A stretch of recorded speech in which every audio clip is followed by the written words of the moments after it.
Islamic Research Center. كيف نستفيد من رمضان؟ ہم رمضان سے فائدہ کیسے لے سکتے ہیں؟ رمضان المبارک سے فائدہ لینے کے لیے آپ کو پلاننگ کچھ یوں کرنی چاہیے. اپنی نیت کو خالص کیجئے، کیونکہ رسول اللہ صلی اللہ علیہ وسلم کا فرمان ہے، انما الاعمال بالنیات، اعمال کی قبولیت کا دار و مدار نیتوں پر ہے. اگر نیت خالص ہوگی، نیت اللہ ذوالجلال کی خوشنودی اور رضا کی ہوگی، تو یہ عمل رب تعالیٰ کے ہاں شرف قبولیت سے نوازا جائے گا. ارشاد ربانی ہے، فَمَن كَانَ يَرْجُو لِقَاءَ رَبِّهِ فَلْيَعْمَلْ عَمَلًا صَالِحًا وَلَا يُشْرِكْ بِعِبَادَةِ رَبِّهِ أَحَدًا. فمن كان يرجو لقاء ربه، اللہ کو راضی کرنے کے لیے اس مبارک مہینے کی ابتدا کیجیے. روزہ ہو، قرآن مجید کی تلاوت ہو، صدقہ ہو، قیام اللیل ہو، اللہ کا ذکر ہو، کسی کو کھانا کھلانا ہو، کسی سے خیر خواہی اور ہمدردی کرنا ہو، اللہ کی راہ میں صدقہ اور زکوٰۃ دینی ہو، صرف رب کی رضا کے لیے قدم اٹھائیے. رسول اللہ صلی اللہ علیہ وسلم نے اس لیے فرمایا، انما الاعمال کالوعاء، اعمال برتنوں کی مانند ہیں. فاذا طاب اسفله طاب اعلاه، جب برتن اندر سے صاف ہوتا ہے تو اس میں ڈالی گئی چیز جب وہ بھر جاتی ہے، پانی ہی کیوں نہ ہو تو بھی صاف ستھرا نظر آتا ہے. فَإِذَا فَسُدَ أَسْفَلُهُ فَسُدَ أَعْلَاهُ، جب برتن کے اندر صفائی نہ ہو تو اس سے نکلنے والی چیز بھی صاف نہیں ہوتی. انسان کا دل جب صاف نہیں ہے، اس کی نیت درست نہیں ہے، تو عمل بھی درست نہیں ہوتا. نیت کو خالص کرنے کے بعد اپنے پچھلے گناہوں سے توبہ کیجیے.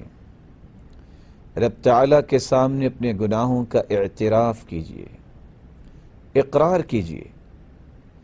شرمندہ اور نادم اور پریشان ہو کے رب کو دکھائیے، اور عزم مصمم کیجیے کہ آئندہ یہ میں گناہ نہیں کروں گا، اور اس گناہ کو چھوڑ دیجیے جس کی توبہ کرنا چاہتے. اور پھر رب تعالیٰ کے سامنے ہاتھ اٹھا کے معافی طلب کیجیے. إِلَّا مَن تَابَ وَآمَنَ وَعَمِلَ عَمَلًا صَالِحًا فَأُولَئِكَ يُبَدِّلُ اللَّهُ سَيِّئَاتِهِمْ حَسَنَاتٍ وَكَانَ اللَّهُ غَفُورًا رَحِيمًا. جو شخص توبہ کر لیتا ہے اور عمل صالح کی طرف پیش قدمی کرتا ہے، رب تعالیٰ اس کے پچھلے تمام گناہوں کو صرف معاف ہی نہیں کرتے بلکہ اسے نیکیوں میں تبدیل فرما دیتے.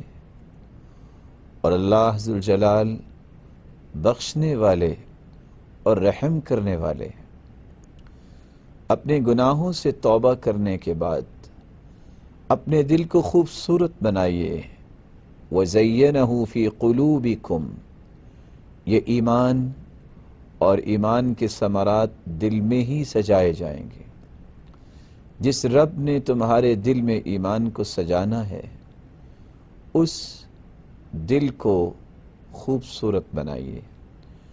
عبداللہ ابن مسعود رضی اللہ تعالی عنہ جب ان سے سوال کیا گیا کیف تستقبلون رمضان، آپ رمضان المبارک کا استقبال کیسے کرتے، تو عبداللہ ابن مسعود رضی اللہ تعالی عنہ کہنے لگے ما كان احدنا يتجرأ على استقبال ہلال رمضان، کوئی شخص بھی رمضان المبارک کا استقبال کرنے کی جرت نہ کرتا اس حالت میں وفی قلبہ ذرۃ حقد علی اخیہ، اس کے دل میں ذرہ برابر بھی کسی مسلمان کے بارے میں حسد، بغض، عداوت اور عصبیت کی آگ نہیں بھڑکتی تھی۔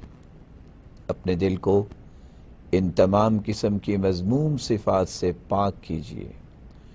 رب تعالیٰ نے اس لیے قرآن مجید میں اس بات کا تذکرہ کیا ہے ربنا اغفر لنا ولإخواننا الذين سبقونا بالإيمان ولا تجعل في قلوبنا غلا للذين آمنوا ربنا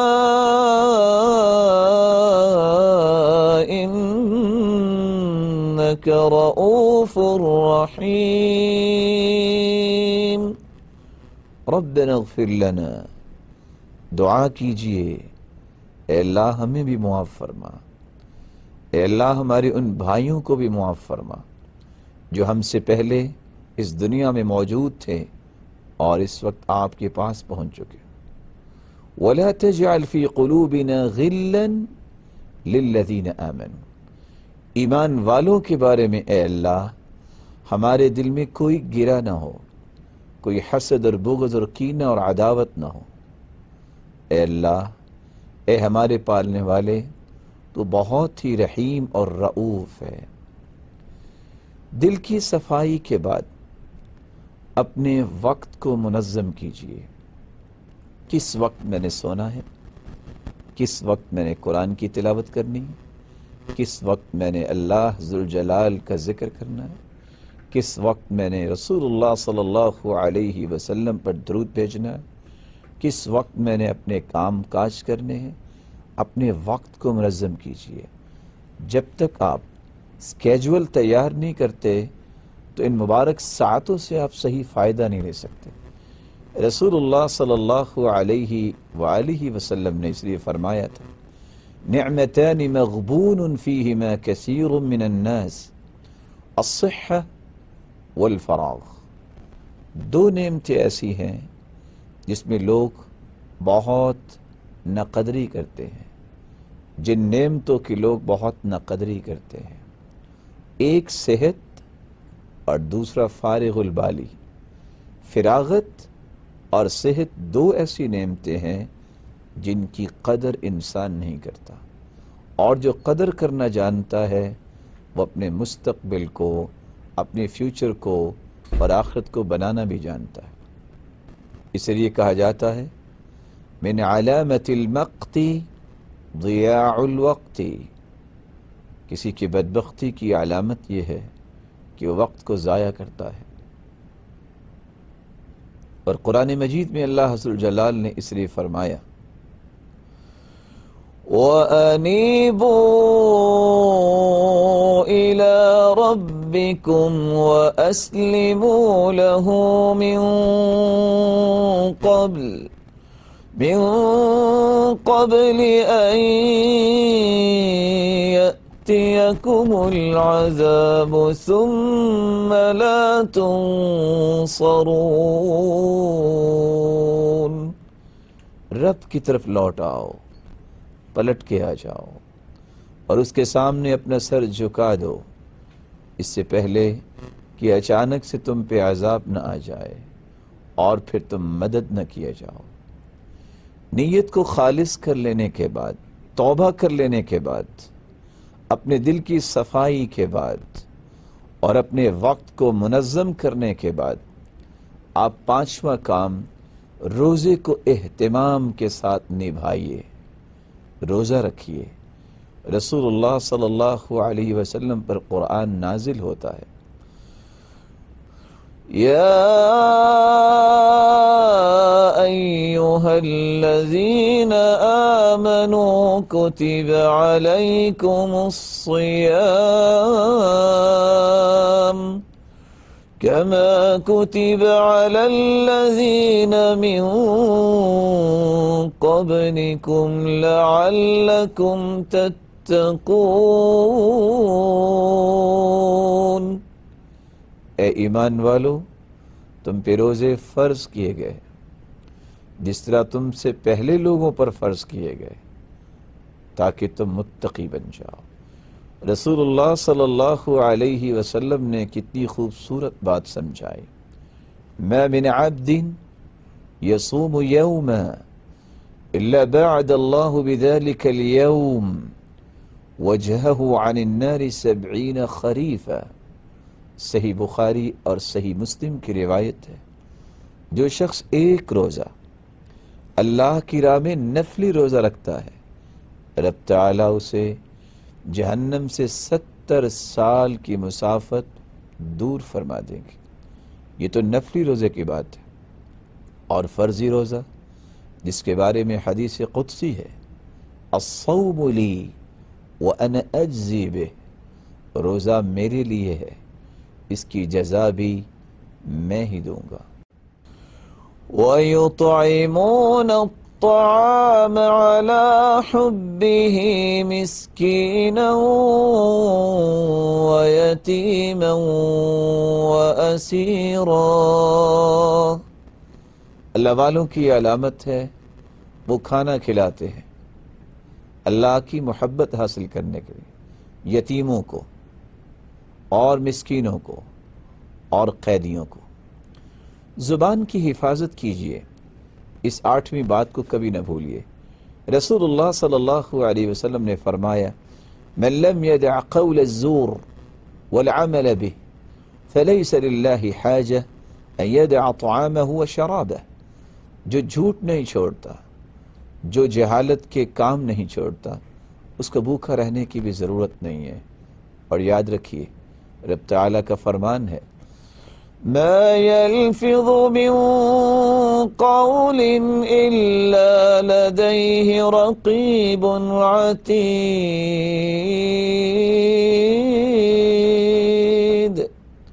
کوئی بھی لفظ انسان کی زبان سے نکلتا ہے، فرشتہ اس کو لکھنے کے لیے تیار رہتا ہے۔ اس لیے سلف صالحین صرف روزے اور قیام اللیل کو عبادت نہیں سمجھتے تھے، بلا شبہ یہ بہت بڑی عبادت ہے، لیکن وہ کہا کرتے تھے وَلَكِنْ فِي الْكَفِّ عَنْ أَعْرَاضِ النَّاسِ، جو روزہ اور قیام اللیل کے ساتھ لوگوں کی عزتوں کو پامال کرنے سے بچتا ہے، اصل عبادت تو اس کی ہے۔ اس مبارک مہینے میں صدقہ کیجئے۔ من تصدق بعدل تمرہ، جو کھجور کے برابر صدقہ کرتا ہے، قیامت کے دن پہاڑ کی شکل میں نام اعمال میں اس کے لیے نیکیاں شامل کر دی جائیں گی۔ 10ویں بات، دعا کیجئے۔ یہ سہانے اوقات بار بار نہیں ملتے، اور رب تعالیٰ کا یہ حکم ہے، وَقَالَ رَبُّكُمُ ادْعُونِي أَسْتَجِبْ لَكُمْ۔ وَقَالَ رَبُّكُمُ ادْعُونِي، اور تمہارے رب کا فرمان ہے مجھے پکارو، میں تمہاری پکار کو سننے والا ہوں۔ اور رسول اللہ صلی اللہ علیہ وسلم نے فرمایا، 3 دعائیں اللہ کے ہاں شرف قبولیت سے نوازی جاتی ہیں، لا شک فیہن، جن میں کوئی شک نہیں، دعوت الصائم، اور ان میں ایک دعا روزے دار کی دعا ہے۔ رب تعالیٰ سے ہم بھی دعا کرتے ہیں کہ اللہ ذوالجلال ہم سب کو ان باتوں کا اہتمام کرنے کی توفیق عطا فرمائے، اور اس مبارک مہینے کی برکتوں کو سمیٹنے کی توفیق عطا فرمائے، اور رب تعالی ہم سب کی دعاؤں کو شرف قبولیت سے نوازے، اپنے لیے، اپنے والدین کے لیے، اپنی اولادوں کے لیے، اپنے خاندان کے لیے، اپنے معاشرے اور اپنے وطن کے لیے اور پوری امت اسلامیہ کے لیے نیک دعائیں کیجیے۔ اللہ ذوالجلال ہماری عبادتوں کو قبول فرمائے اور قیامت کے دن اپنے محبوب کی رفاقت نصیب فرمائے۔ وآخر دعوانا ان الحمد للہ رب العالمین۔